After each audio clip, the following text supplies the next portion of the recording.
প্রাকৃতিক ভারসাম্য রক্ষা করেও আপনি এইভাবে সুন্দর করে গ্রিন হাউস প্রক্রিয়া এবং বাড়ির আশেপাশে যদি আপনার ফাঁকা জায়গা থাকে তাহলে সেই জায়গাগুলোকে এরকম করে সুন্দর করে প্লট আকারে তৈরি করে আপনি একটি সুন্দর গার্ডেন তৈরি করতে পারেন। এই ধরনের বাগানগুলোতে আপনি সকল কিছু উৎপাদন করতে পারবেন আপনার নিত্য প্রয়োজনীয় যা যা দরকার। দেখুন এই ভাইটি কত সুন্দর করে তার বাড়ির আঙিনায় এত সুন্দর করে বাগানটি তৈরি করেছে। সেই বাগানে দেখুন সকল প্রকার নিত্য প্রয়োজনীয় শাক সবজি থেকে শুরু করে যা যা প্রয়োজন সবকিছুই এই বাগানটিতে তিনি উৎপাদন করেছে। আর এত সুন্দর করে উৎপাদন করেছে, দেখুন প্রত্যেকটি গাছেই কি পরিমাণ ফল হয়েছে।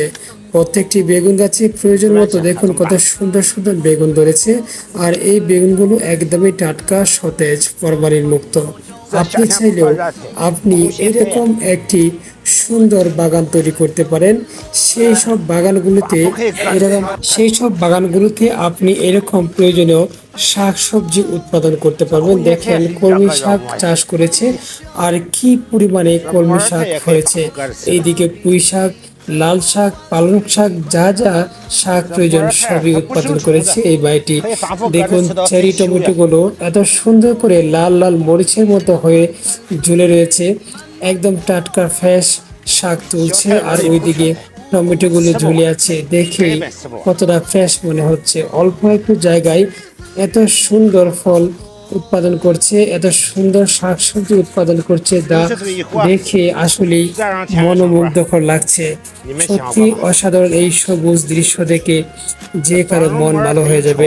আপনি চাইলে আপনিও কিন্তু এরকম করে এই বাড়িটির মতো এই কাজগুলো করতে পারেন। বর্তমানে আমরা যদি বাজার থেকে শাকসবজি, ফলমূল ইত্যাদি কিনি তাহলে সেগুলোর মধ্যে রয়েছে প্রত্যেকটি জিনিসই রয়েছে ফরমালিন। এত বেশি ফরমালিন রয়েছে যেগুলো নিজেদের তো খাবার দাবার মানে এগুলো খেলে রিস্ক থাকে, সেক্ষেত্রে বাচ্চাদের ক্ষেত্রে অনেক বেশি রিস্ক থাকে।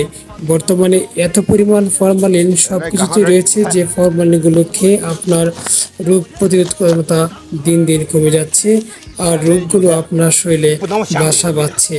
দেখুন আপনি যদি নিজ দায়িত্বে নিজ উদ্যোগে এইভাবে আপনি চাষাবাদ শুরু করে দেন তাহলে কিন্তু দেখবেন যে আপনি সবকিছু টাটকা ফ্রেশ খেতে পারবেন। দেখুন ভাই, এই ভাইটি এত সুন্দর করে বাগানটা সাজিয়েছে, বাগানটা তৈরি করেছে, কি নেই সে বাগানে। দেখুন প্রত্যেকটি জিনিসই মাশাআল্লাহ টাটকা।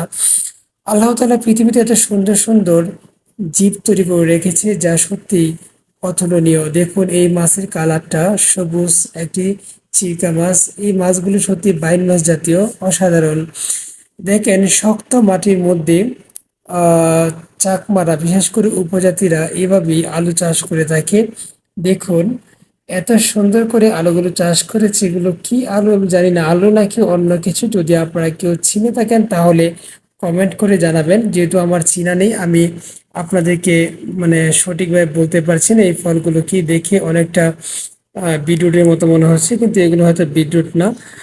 আর দেখুন যারা বিশেষ করে মুরগি চাষ, মুরগির খামার করেন, তারা কিভাবে মুরগিগুলোকে খাবার দিবেন। দেখুন দেশি জাতীয় মুরগিগুলোকে তো সুন্দর করে শাকসবজি যে পাতাগুলো রয়েছে সেগুলোকে দিচ্ছে, কত সুন্দর করে সেগুলো খেয়ে নিচ্ছে।